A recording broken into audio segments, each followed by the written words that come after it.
omulokole obulokozi bwo ky'ekintu ekyasinze okuba ekikulu. Waliwo abantu nga baakola nnyo era nga ne Katonda baamukolera nnyo, naye nga bwe twogerera kati baafiirwa obulokozi bwabwe kubanga baava mu kkubo. Kino tekiri ku bantu bameka abaalokoka ku lulwo, tekiri ku conferences meka ze watege kuba ze wabeeramu. Kasita ofiirwa obulokozi bwo buli kimu oba okifiiriddwa. So n'olwekyo kuuma obulokozi bwo, kuuma obulokozi bwo, omuntu omutatwala enguleyo. Totunda busika bwongeesawo we yakola.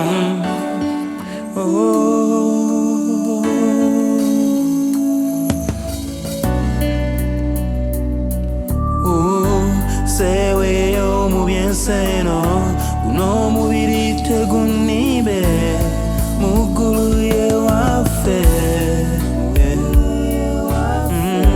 Ntuukirize ekigendererwa ekyandeeta mu bulokozi, ntuukirize okwagala kwe.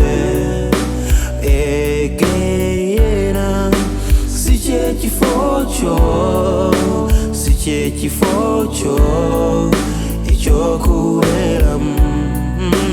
Ogw'omuliro si kyekifo kyo, si kyekifo kyo ekyokubeeramu. I'm talking about burning fire. Fire, fire, fire. It's not a place to go. It's not a place to go to spend your eternity. I'm talking about burning fire. Fire, fire, fire. It's not a place to go.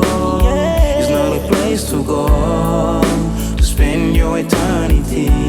Think about it. Go think about it. Ngantambulira mu seno ebikemo bingi ino, ate nga ndidde ekituuka ku muntu eyawulira ekigambo kya Katonda yamala yakidembera. Ayi Yesu nabwo amponya Geyeena, nze gye ndamaliriza obulamu wange mu Geyeena. Tuwuliriza ebyensonyi byadimba mu maaso g'omulokozi waffe Katonda. Iwe atambulira mu bikolwa eby'omubiri oba otambulira mu kufa, kubanga Baibulaniya 2 olunyiriro lwokusatu Bayibuli ekoma nti Katonda waba tiyasolewa ne bamalayika abaayonoona. Ife tuliwona tutebe tulireka abo obulokozi obukuloba atuwa Mukama waffe Yesu Kristo. Anti butimba kobere tusigaliza akaseera katono, leka twenenye twire eri omutonzi. Iswe kasooka embuuze kisoboka era okugenda mu Geyeena? Singa ekigambo kya Katonda kiva kunatambulira mu bukuusa. Olwaliro tulina abalokole nga n'okulimba si kizibu. Laba Yona ndakyakuŋŋaana ku Sande mboosi we yamugaana okusaba. Laba Yona anyooma musumba wembu kubanga ye yasoma nnyo era mbuuliikirira awaayo nnyo mu kkanisa. Laba yo abalala tebakyawaayo na kimu kya 10 mu kkanisa. Mubaako b'okukusa abasumba tebalaba ssente zaabwe gye ziraga. Waliwo mu kkanisa abamu mbu balina abaabanyiiza, bagamba tebali basonyiwa ne bwe bali bamagombe. Bayibuli egamba nti ku nkomerero okwagala kw'obusinga bangi kuliwola, ate nga Bayibuli egamba nina ensonga ku ggwe nti waleka okwagala kw'okwasooka. Naye olunaku lumu Yesu ajja kulabisibwa kuva mu ggulu, n'empeera ye eri buli muntu okusinziira ku bikolwa bye. Ayawulemu embuzi mu ndiga. Kyembuuza olibeeramu abaligamba nti omuweereza yakola obulungi, jangu otule wano wamu nange. Oba olibeeramu abaligamba nti mmwe muve wendi babakolemu n'ebyobujeemu. Nedda kisaagala kibeere ku nze, saagala kibeere ku ggwe. Kyali Mukama Katonda kyenvudde nkwasa omubiri gwange n'obulamu bwange bwonna. Mukama onyambe, saagala nsangibwe babweru, ompanguze ebikemo by'enseeno ebingi. Egeera si kyekifo kyo, si kyekifo kyo ekyokubeeramu. Ogw'omuliro si kyekifo kyo, si kyekifo kyo ekyokubeeramu. I'm talking about burning fire. Fire, fire, fire. It's not a place to go.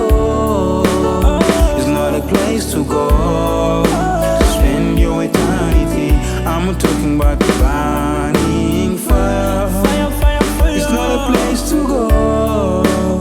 It's not a place to go to spend your eternity. Think about it. Go think about it.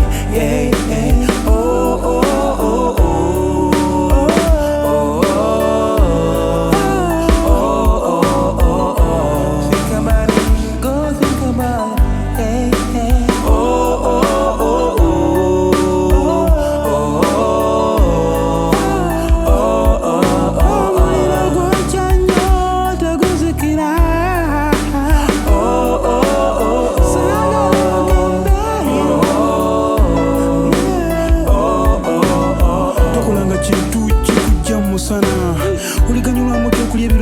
byonna naye n'ofiirwa omwoyo gwe kubanga okuva mu ggulu singa oba tolina kwagala ebikolwa byo bikutwala mu geena biba tebiri mu kwagala totunda busika bwongesa we yakola weegendereze ng'eyo gy'otambulira ekigambo kya mukama mu mutima gwo okwenenyanga n'okwetukuza okwo bulijjo ekkubo erigenda mu ggulu ttono nnyo n'abaliira abaana bo batono nnyo weegendereze olemu okusangibwa wabweru wekkubo eryo ery'obulamu luno olugendo twalutandika bangi wenjogerera abamu babivaamu aligumiikiriza okutuuka ku nkomerero oyo